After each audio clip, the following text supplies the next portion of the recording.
There is a problem with the educational system today. Cicero said that a liberal education derives from the Latin word liber, which translates as a free man. Thus, a liberal education is an education worthy of a free man. The education of a free man, said Cicero, consists of teaching a person how to think, whereas the education of a slave consists of teaching him what to think. Most of what passes for ethics today is actually etiquette. People, and people who should know better, often confuse the two. Etiquette is a collection of practices. Ethics is a collection of principles. Etiquette instructs you on how to behave in a very formulaic manner to stereotype situations. It gives you a long list of do's and don'ts. Ethics, on the contrary, gives you a mental model on how to behave in situations that aren't on the lists.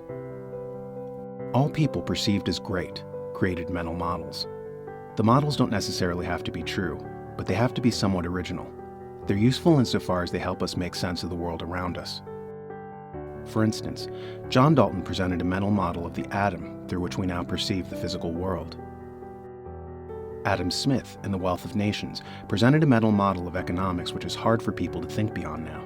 Today, everyone assumes that nations operate as a result of economic conditions, and that even people's behaviors are driven by them. There was a time when no one conceptualized this.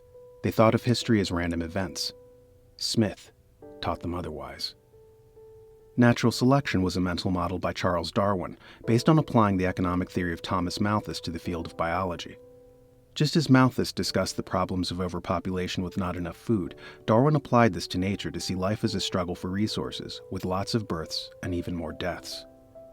Just as the field of economics saw competition as making the surviving companies stronger, so Darwin saw the surviving animals in a species as being the strongest who passed on their hardy DNA to offspring. At any rate, we shouldn't be too concerned about the substance per se, but in the mental models, in other words, the ability to see old things with new eyes. Ethics is just the same. It provides a mental model through which to see the world.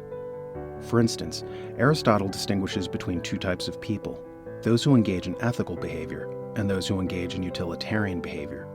Utilitarian behavior consists of not doing what's right, but doing what's advantageous, and boils down to the idea that the end justifies the means. For instance, to the utilitarian man, if the end goal is obtaining $1 million, he doesn't care if he has to lie, cheat, or steal to obtain it. The only thing that's important to him is the end. The ethical man, by contrast, isn't concerned with the end, but with the means. Socrates, for instance, knew that he might come to a bad end as the powerful demanded his death for teaching the youth critical thinking skills, but he didn't back away. He was willing to accept his death sentence. His integrity, however, would not allow him to veer from what he saw as the truth. What was important to him was not the end, but the means. So much behavior today can be explained by this dichotomy. In the end, cultural shorthand aside, there are no liberals and conservatives. There are no people on the left and the right. There are no Republicans and Democrats. The mental model being presented by morality is that there are only two types of people: people operating according to ethics, and people operating according to utilitarian behavior systems. To return to the idea of mental models, it might be profitable to make an analogy with math equations. In antiquity, philosophers used mathematics to train students in how to think logically. To repeat Cicero, they weren't taught what to think, but how to think. They weren't enjoined to memorize random facts. They were given a mental model, in this case the equation, to be able to figure out what the right answer was, irrespective of the changing circumstances. That's why equations have letters in them, so you can plug in your own numbers as the situation changes. Just take one example, the equation for acceleration in physics. It basically boils down to the finishing point of a journey minus the starting point divided by time. I know this probably sounds mind-numbing, but it's really kind of simple. Take note of where a car starts, for instance. Call it point 0. Then measure where it ended. Subtract one from the other and divide by the time it took. Plotted out on a chart, it would look something like this if acceleration were constant. As an equation, it would look something like finishing point 8 minus starting point of 0 divided by the time of 4 seconds. This gives us an acceleration of 2 meters per second squared. If we change a variable, say make the length of time 2 seconds, then we get 8 divided by 2, which gives us 4 meters per second squared. Of course, you can keep changing the variables, but so long as you have the mental model, the equation, you'd be right every time. This is why a mental model is more useful than memorizing stray random facts. Sadly, most school today is based on memorization, of teaching you what to think, instead of teaching you how to think. And this is why we all hated school. Just memorizing random stuff is useless if it's not part of a larger mental model. To give a man a random fact is like giving him a fish for a day. Mental models are giving the man the tools to feed himself for the rest of his life. Because, let's face it, random out-of-context facts have lost their market value today. You can get random facts from the internet, from your smartphone, from your Echo device at home. Random facts are cheap. What's valuable today is people who know how to think. This is why a lot of people, and very powerful people, are harking back to classical culture because they provided a very different emphasis for education. I mean, if you're like me, no one ever gave you a mental model for ethics. They never taught you the difference between ethical behavior and utilitarian behavior, the difference between caring about the process, the means, and being more concerned with the ends justifying the means. Or how etiquette is based on random memorization, while ethics is based on having a complex mental model of human behavior. Presently, we'll discuss some additional aspects of this mental model and some of their applications in the modern world.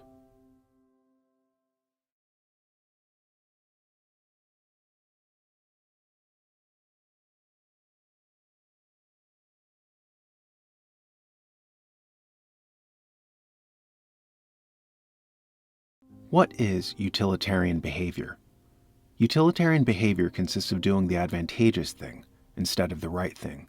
According to the philosopher Immanuel Kant, it's summed up by the idea that the ends justify the means.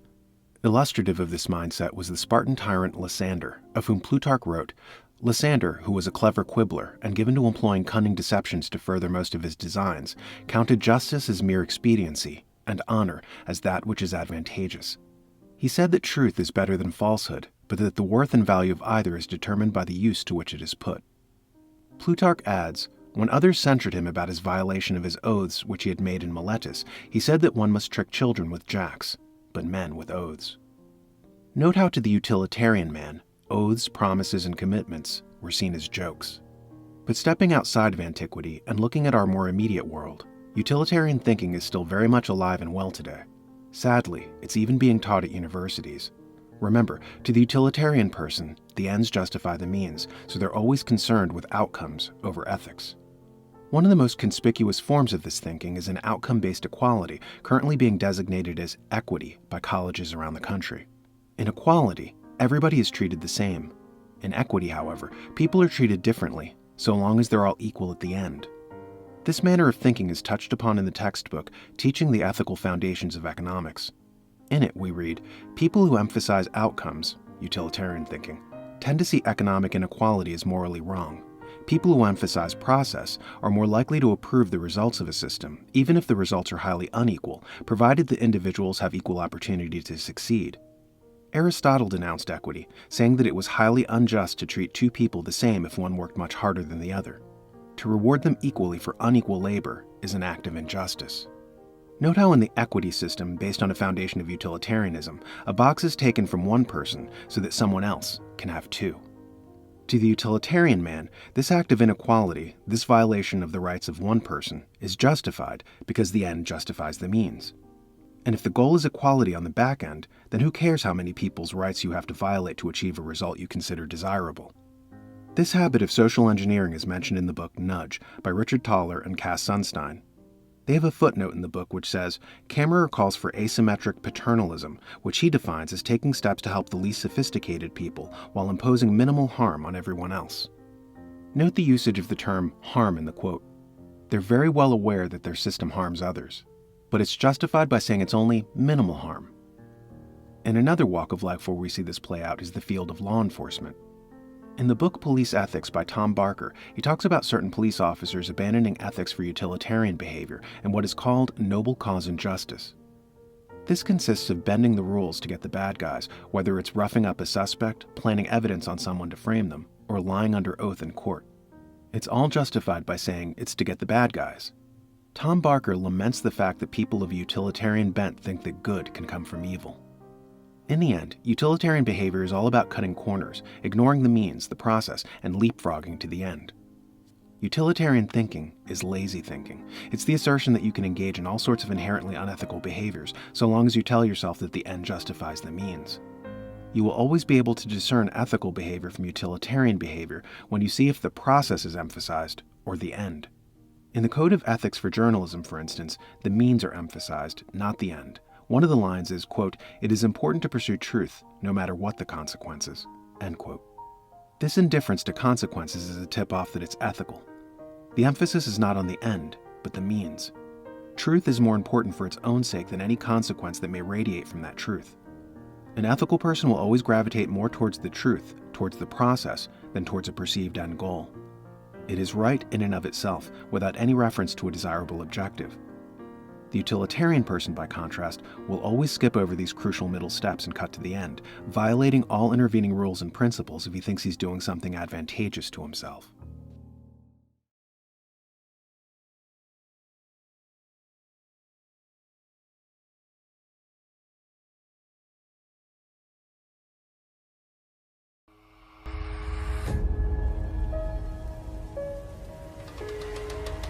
Just as Confucius said, value the task, not the reward, we've learned that ethics consists in the means rather than the end.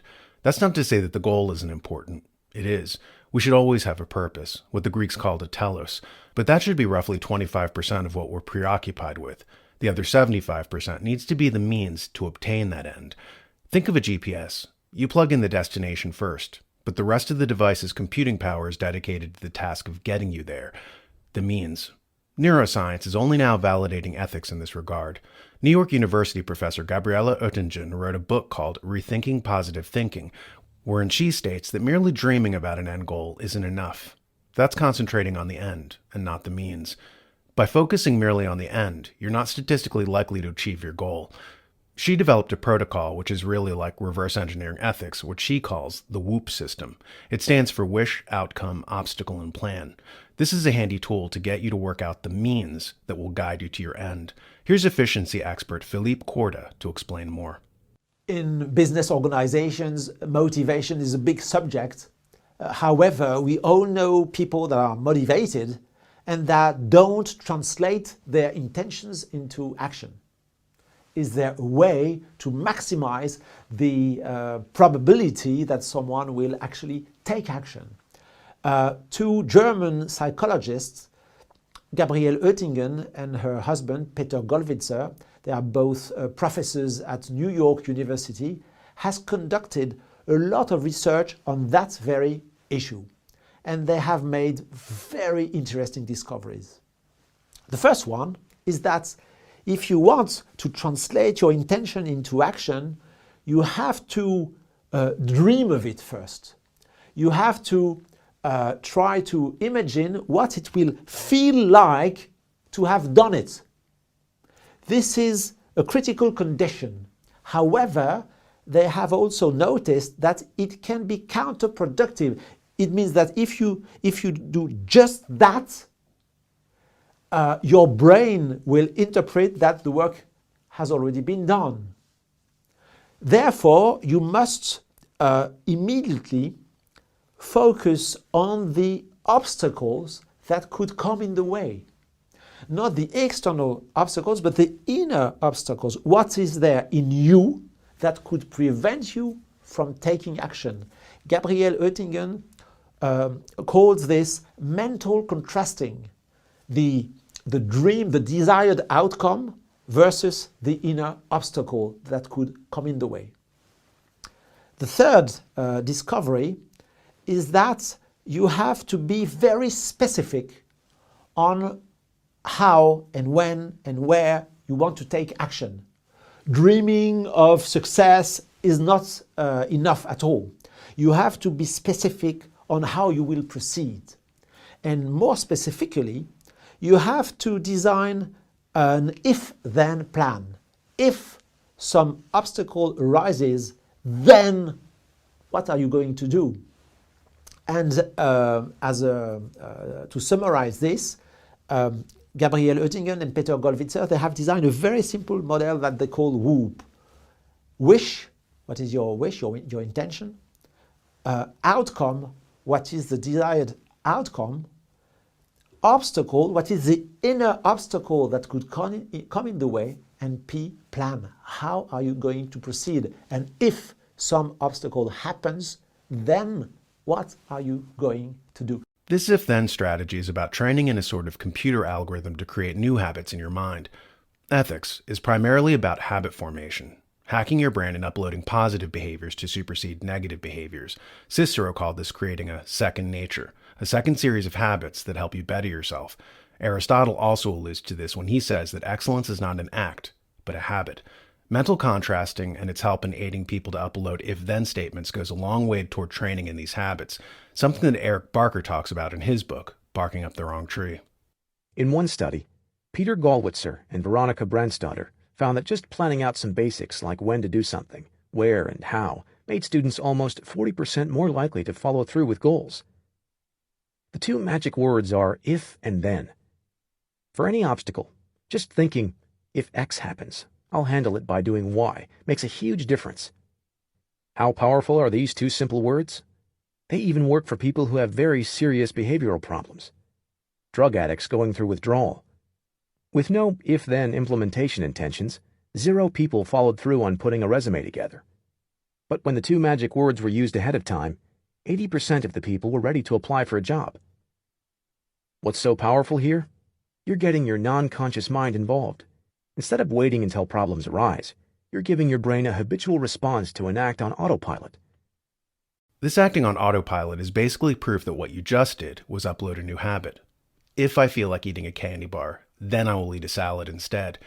If I feel like watching TV, then I will better myself by reading a classic novel instead. This methodology was noticed in parallel by two researchers named Brian Christian and Tom Griffiths in their book, Algorithms to Live By. In it, they say, when you cook bread from a recipe, you're following an algorithm. When you knit a sweater from a pattern, you're following an algorithm. At the next level, computer science gives us a vocabulary for understanding the deeper principles at play in each of these domains. As Carl Sagan put it, science is a way of thinking much more than it is a body of knowledge. Even in cases where life is too messy for us to expect a strict numerical analysis or a ready answer, using intuitions and concepts honed on the simpler forms of these problems offers us a way to understand the key issues and make progress. Most broadly, looking through the lens of computer science can teach us about the nature of the human mind, the meaning of rationality, and the oldest question of all, how to live. How to live. That's a powerful statement, because as Cicero said thousands of years ago, ethics is the art of living well. Toward that end, every human resources department in a firm or institution might consider ethics training for their workers at fixed intervals, including as a part of it an index card with WOOP protocols, Wish Outcome Obstacle Plan. Have everybody fill out their own desired telos, their end goal, and then thoughtfully sketch out precise if-then statements to get them there. Or you might incorporate this in your everyday life. At any rate, it's just interesting to see that neuroscience is vindicating what ethics was saying thousands of years ago.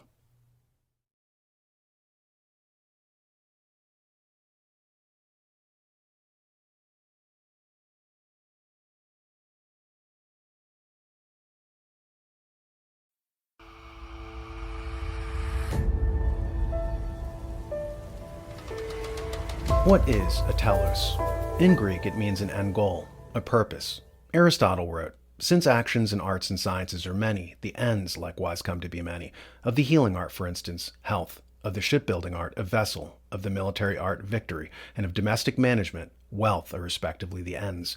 What the Greeks called telos, wrote Cicero, is the supreme, the ultimate, and final good. Telos is not a means to anything higher than itself, but rather is the end toward which everything else is a means.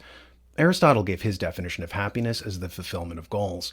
For instance, a medical student who finally achieves a goal that called for sustained effort derives great pride and happiness by finally becoming a board-certified physician. In our culture, we often confuse happiness with fun. We're told to hedonistically pursue entertainment and encouraged to think that this leads to happiness. It doesn't. Edith Hall, in her book Aristotle's Way, writes, "Yet we are confused about happiness. Almost everyone believes that they want to be happy, which usually means a lasting psychological contentment. If you tell your children you just want them to be happy, you mean permanently. Paradoxically, in our everyday conversations, happiness far more often refers to the trivial and temporary glee of a meal, cocktail, email message. G.E. Moore, author of the influential classic Principia Ethica, takes issue with the modern proponents of hedonism who equate pleasure with the good. This harks back as early as Epicurus in the ancient world and found its best modern proponents in John Stuart Mill and Jeremy Bentham. Moore is adamant that mere pleasure is not an end in and of itself, but instead says that what is good is defined by something that comes closest to its standard, that is to say, its archetype, its telos. For instance, if a standard circle has a round symmetrical perimeter, a lumpy lopsided circle would not be said to be a good circle. A circle is only good insofar as it approaches the archetype of the circle. Likewise, a good clock is a clock that keeps time well, as is demanded in the archetype of the clock. Or a good pair of shoes are shoes that perfectly serve the function of the archetype of shoes. Physical objects aren't the only things that have their standards. Human beings can aspire to achieve their standard, whereupon a man aspiring to be a plumber is said to be a good plumber insofar as he conforms to the characteristics of the archetypal plumber. Wherever he falls short of the standard, he is said to be a bad plumber, or a bad politician, or a bad parent. As Hegel wrote, evil is nothing but the incompatibility between what is and what ought to be. Of course, all of these endeavors are difficult to achieve, but insofar as a man gets close to his telos, his end goal, he will find fulfillment, and as Aristotle said, happiness. As Cicero pointed out, there are no statues dedicated to men whose sole goal in life was amusement. We respect people who did something hard. It is these individuals who achieve something difficult who are commemorated in bronze or marble. Learning a language may be difficult and require years to obtain fluency, but once mastered, this challenging endeavor is a source of lasting happiness. Going to a theme park, by contrast, produces mere fun, not happiness. It's junk food for the soul. To return to the aforementioned Aristotle, he talks about the frustration in a person's life when his means don't match his telos. Say, for instance, someone whose goal is to be a doctor, but instead he's working as a cashier in a convenience store. If the path doesn't lead to the destination, then the person will end up thwarted, unfulfilled, frustrated. We must, so far as possible, try to match up our means with our end, and to keep that end constantly in sight, directing our every small step toward it. Without that end goal, that telos, people expend wasted energy. The psychological duress of being in a hamster wheel that leads nowhere, in extreme cases, can conduce to substance abuse. The drug cocaine, for instance, releases dopamine in the brain, which simulates the same feeling someone gets from achieving a long sought-after goal. This is tricking the brain and cheating the addict. It's the joy of accomplishment, without the actual accomplishment. But as the effects of the drug wear off, the person crashes emotionally. His dopamine-induced chimera dissolves into disappointment and a feeling of emptiness. In Greek, the word eidos translates as an inner shame and connotes a falling short of one's potential, one's telos. So much pain and substance abuse in our society can be traced directly back to people who were never taught to conserve their energy and direct their steps toward a telos. Alistair MacIntyre in After Virtue talks about certain philosophers who abandon the notion of a telos, writing, "All reject any teleological view of human nature, any view of man as having an essence which defines his true end. But to understand this is to understand why their project of finding a basis for morality had to fail. The moral scheme which forms the historical background of their thought had, as we have seen, a structure which required three elements: untutored human nature, man as he could be if he realized his telos, and the moral precepts which enable him to pass from one state to the other. But the joint effect of the secular rejection of both Protestant and Catholic theology and the scientific and philosophical rejection of Aristotelianism was to eliminate any notion of man as he could be if he realized his telos. Since the whole point of ethics, both as a theoretical and a practical discipline, is to enable a man to pass from his present state to his true end. A society that doesn't teach children to pursue their telos is a society that sets its youth up for frustration and depression. William James wrote, "Compared to what we ought to be, we are only half awake. We are making use of only a small part of our physical and mental resources." In other words, having a purpose, a telos, is to provide one with a sense of destiny. And this is why ethics is so important, because as Heraclitus said thousands of years ago, character is destiny.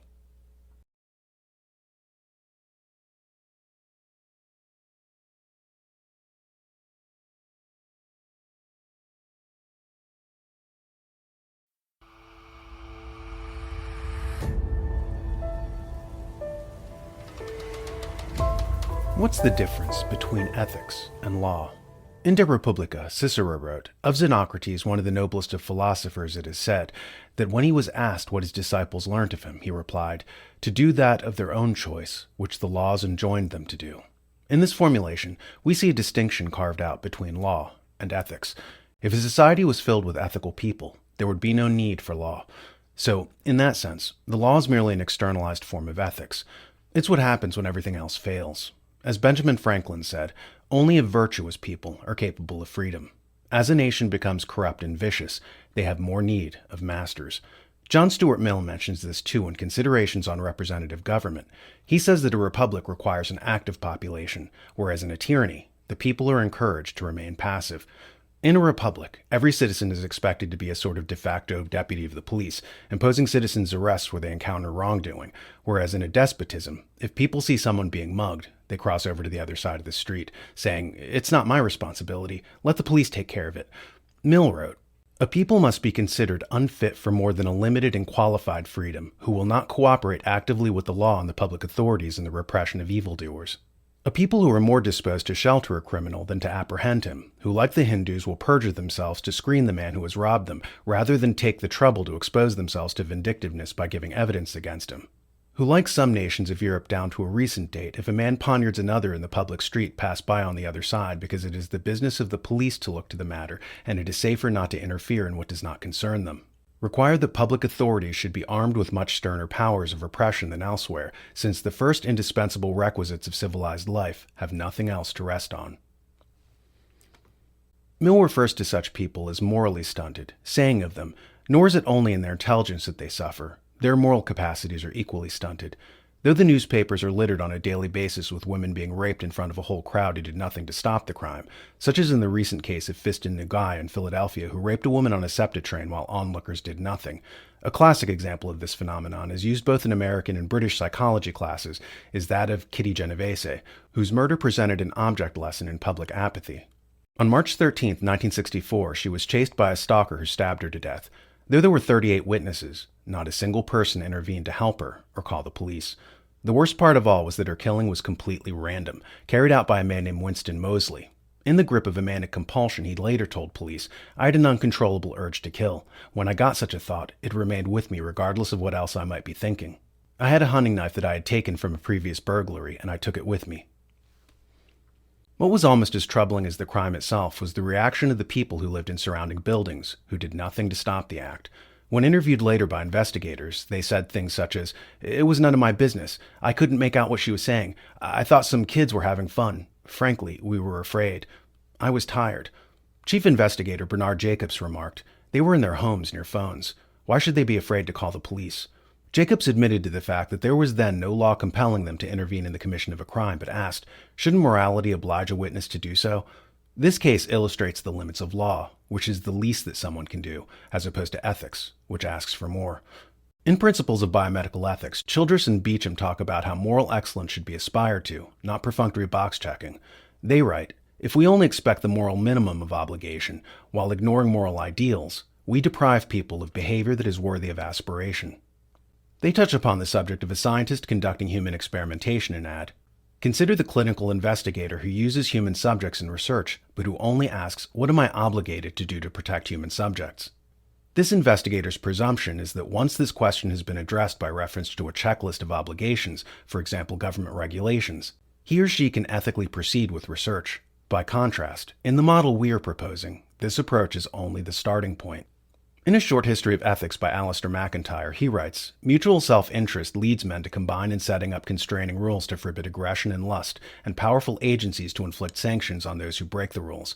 Some of these rules constitute morality, others, law." So McIntyre too distinguishes between morality and law. Susan Liboteau, in her book, The Power of Ethics, writes, "I was only beginning to understand that even where the law is clear and the courts are accessible, the legal system can still fall short. I also started to see that even where the law does offer protection, it is on all of us to hold ourselves to a higher standard." She adds, "Even where the law does operate effectively, it is the lowest common denominator, not the highest or even a sufficiently high standard of behavior. Ethics must operate above and beyond the law." All of this is important to note, but it should not be forgotten that though ethics and law are two different things, ethics should be used to inform law, as Hans Kelsen points out. In his Pure Theory of Law, he writes, "Those norms, then, which have the character of legal norms, in which certain acts, legal or illegal, are the objects of the science of law. The legal order which is the object of this cognition is a normative order of human behavior, a system of norms regulating human behavior. By norm, we mean that something ought to be or ought to happen, especially that a human being ought to behave in a specific way. This is the meaning of certain human acts directed toward the behavior of others. So what Kelsen refers to as norms, or what in philosophy might be called archetypes, or in engineering, models, these are the standards by which all other acts are judged. So Kelsen's conception of law is akin to the sort of externalized ethics that Immanuel Kant described when he said that the anthropologist describes what is, whereas the ethicist describes what ought to be. Law is based on the ought, kind of like how Socrates describes the three basic types of human motivation, whereby he says that some people are motivated by sensual pleasure, while others are motivated by honor, and yet others are motivated by truth. Think of society as a pyramid with these three groups. Truth-based people at the top, these would be like philosophers or scientists and people like that. Honor-based people in the middle, these would be soldiers, judges, police officers, etc. And sense-based people, the most numerous, on the bottom of the pyramid. At any rate, those who are motivated by truth experience ethics internally by means of their conscience, whereas those motivated by honor experience ethics as an externalized code, named honor. Hence why William Devenant aptly wrote, "Honor is the moral conscience of the great." Unfortunately, sense-based people have no regard whatsoever for ethical behavior. It's neither internalized as a conscience, as it is in truth-based people, or externalized as a sense of honor, as it is in honor-based people. Because of this third demographic in society, namely, these sense-obsessed people, police states rise up. Laws, namely behavioral codes enforced at the end of a gun, are a function of having a majority of your population being sense-based.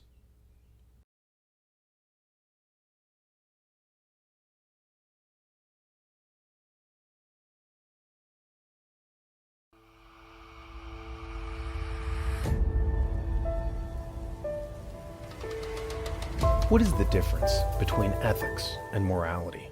Bruce Weinstein, in his book Ethical Intelligence, writes, "The word morality comes from moralis, a Latin word that Cicero coined as a translation of the Greek word ethikos, which is the origin of the term ethics. Thus morality is to ethics what chapeau is to hat or caliente is to hot.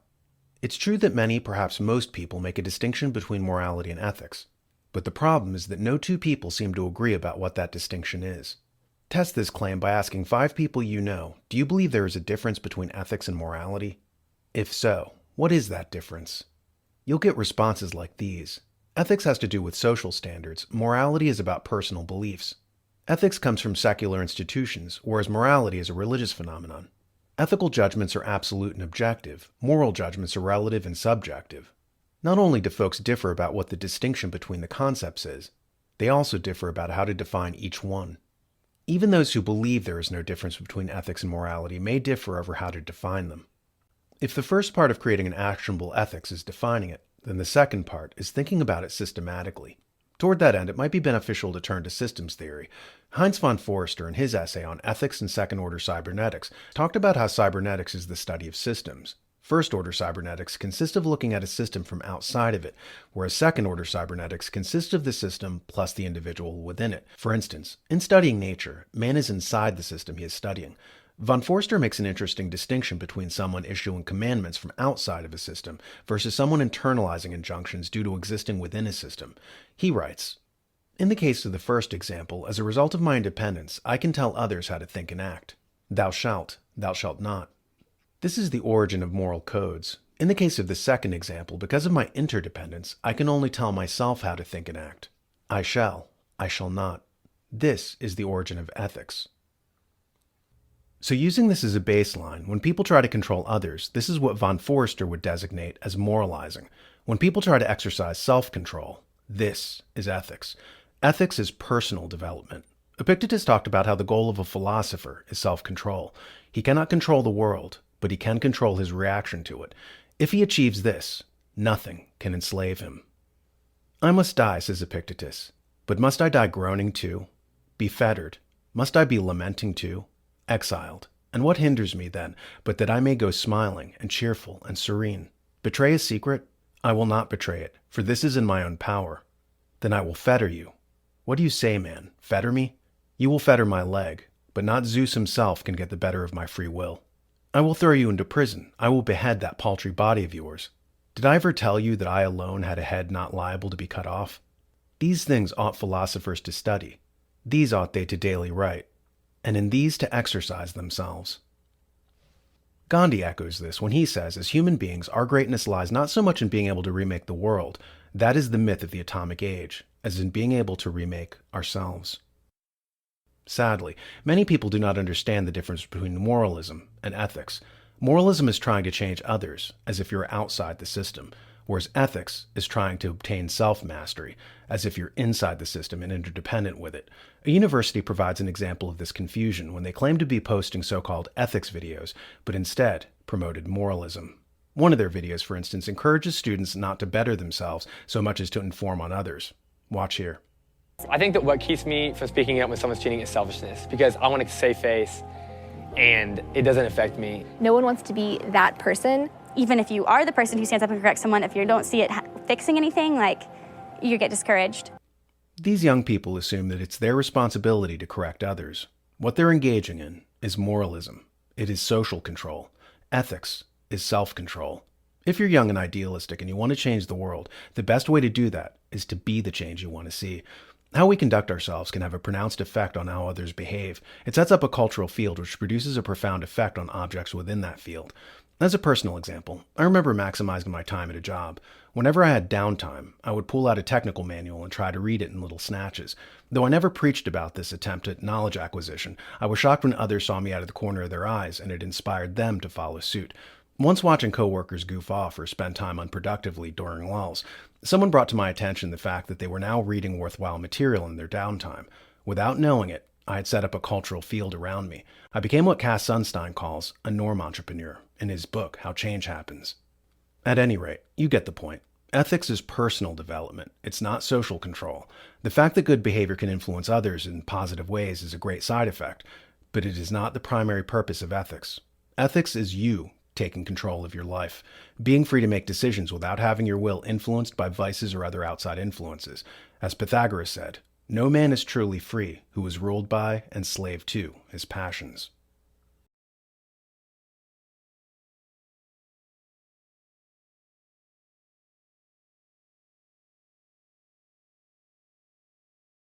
Ever since the 2008 financial collapse, people have been asking about the erosion of ethics and the role this played in it. According to economist Alexander Wagner, 1 out of 7 companies engages in unethical practices.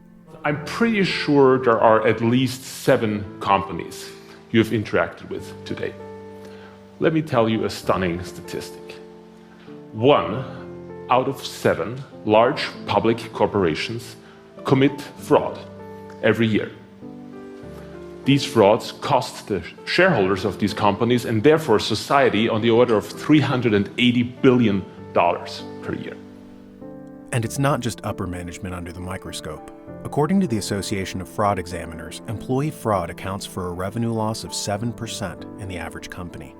Because of the distress this places on businesses, people are naturally looking to institute ethics training to help them out. The thing is, most of these perfunctory courses have little effect. Why? In answering this question, it may behoove us to look at neurophysiology. In an article in The New Yorker, Jerome Groopman writes about the science of habit formation and how this ties into ethics. He starts the article by writing, quote, 7 years ago, I bought a smartphone and soon came to love it. Being able to send an email, look up a fact, or buy something no matter where I was meant a previously unimaginable gain in productivity. Every time I got an email, the phone emitted a ping, and I would deal with whatever it was, priding myself on my efficiency. Texts arrived with the tones of a French horn and were similarly dispatched. Soon I was reaching for the device every time it made a sound, like Pavlov's dog salivating when it heard a bell. This started to interfere with work and conversations. The machine had seemed like a miraculous servant, but gradually I became its slave. What fascinated Groopman in the article is the physiological function of turning good behaviors into reflexive habits. This is the cornerstone of ethics. Habits, he writes, good and bad, have long fascinated philosophers and policymakers. Aristotle, in the Nicomachean Ethics, surveyed existing notions of virtue and offered this summary, quote, some thinkers hold that it is by nature that people become good, others that it is by habit, and others that it is by instruction. Cicero called habit second nature, a phrase that we still use. Of course, studies show the good behavioral patterns are not from willpower alone. What we think of as willpower is seated in the prefrontal cortex according to physiologists. When we engage in it, it's called executive function. Stanford University did a famous study in the 1960s devised by Walter Mischel, where they offered little kids marshmallows to test executive function. They set the parameters of the deal. I'll give you 1 marshmallow now if you want it, but if you can wait, I'll give you 2. By this method, they tested kids' impulse control and their ability to assess long-term benefits. The kids who waited and got 2 marshmallows were tracked and later proved to be much more successful than the kids who had poor impulse control. So, impulse control is important, but it's only part of the solution. The secret is making impulse control a habit. Habits, unlike executive function, are at the back of the brain, in the putamen and the basal ganglia. This is the region of the brain associated with involuntary movements, like blinking or heartbeat. It's the most primitive part of the brain, and for substance abusers, this is why it's so hard to kick an addiction. It's as hardwired into their unconscious movements as breathing. Social scientist Wendy Wood, in her book Good Habits, Bad Habits, has some interesting insights. Studying the neurophysiology of human behavior, she describes how when we move from conscious actions to repeated actions, we go into a sort of autopilot. For instance, when you get into a car to drive, you don't have to consciously put on your seatbelt, manipulate the clutch, engage the ignition, and so forth. You string this series of actions together in a mental process called chunking. According to Woods' study, the average person is in this state for 43% of the time. This explains why conscious application of willpower and executive function are not enough to create useful behaviors. As Aristotle said so long ago, they have to be trained in. No one, he said, is born ethical. It requires training and practice. This is why so many over-the-counter ethics courses fall flat. They address themselves only to the prefrontal cortex and not to the basal ganglia. A new and more battle-tested method would be to take advantage of the smartphone effect. Just as a person can be trained to react to the blips and pings on a mobile device, so they can be guided to engage in ethical behaviors by using ethics tracker software as a sort of dopamine-releasing social media platform. Imagine a plugin at work which can be fit into the business's intranet system that tracks an employee's ethical behavior. Imagine being able to record things like Bob bringing in donuts for everybody, or Steve, Lou, and Jamie helping Vivian when her car got stuck in the snow in the employee parking lot, or Wanda who decided to throw a baby shower for Mary. For every moral act, a set point system swings into use to recognize the employee's ethical behavior. At certain point thresholds, the employee might say get a free paid day off, or a gift certificate, or a reward at the end of the year at a hypothetical ethics award ceremony. As the saying goes, rewarded behavior is repeated behavior. People can log in every morning when checking their emails or looking at accrued vacation time to see the ethics tracker in the upper right-hand corner, reminding them every day to be ethical. With repetition, this will get people in the habit of thinking in terms of ethics, but more importantly, thinking of themselves as ethical people. This can have real physiological effects. Technology has been in the news lately with companies like Facebook specifically designing apps that will trigger dopamine releases in users. With the knowledge of neurological function, Silicon Valley has been leveraging psychology to better condition people on their platforms. On Reddit, for instance, people experience dopamine highs when they get an upvote on a post they wrote. On Facebook, it's likes. On Twitter, it's tweets. In an article by The Guardian entitled "Has Dopamine Got Us Hooked on Tech?", they profile Sean Parker, the founding president of Facebook. In the piece we read, quote, "Facebook's architects exploited a vulnerability in human psychology," explained Parker. "Whenever somebody likes a comment on a post or a photograph," he said, "we give you a little dopamine hit. Facebook is an empire of empires then, built on a molecule." Silicon Valley is now explicitly coaching designers in how to craft games and platforms to better elicit this dopamine response. Dr. Susan Weinschenk, a behavioral psychologist, has done groundbreaking work in this area. In a Psychology Today article on her work, we read, quote, "We've all been there. You glance at Instagram or your Twitter feed or your LinkedIn feed or Facebook or your newspaper app. You look at the first entry and then the next, and then swipe with your finger or thumb to see what comes next and then next, and before you know it, 15 minutes has gone by. You just became part of a dopamine-seeking reward loop." Neuroscientist Susan Greenfield expresses it in similar terms, writing, quote, "The posting and receiving of entries on Facebook or Twitter could trigger the release of small blips of dopamine, possibly encouraging such activity to become compulsive. This almost instant feedback from others, which is unlike any real-world interactions, is much more prevalent when there are so many people out there in cyberspace who can oblige," end quote.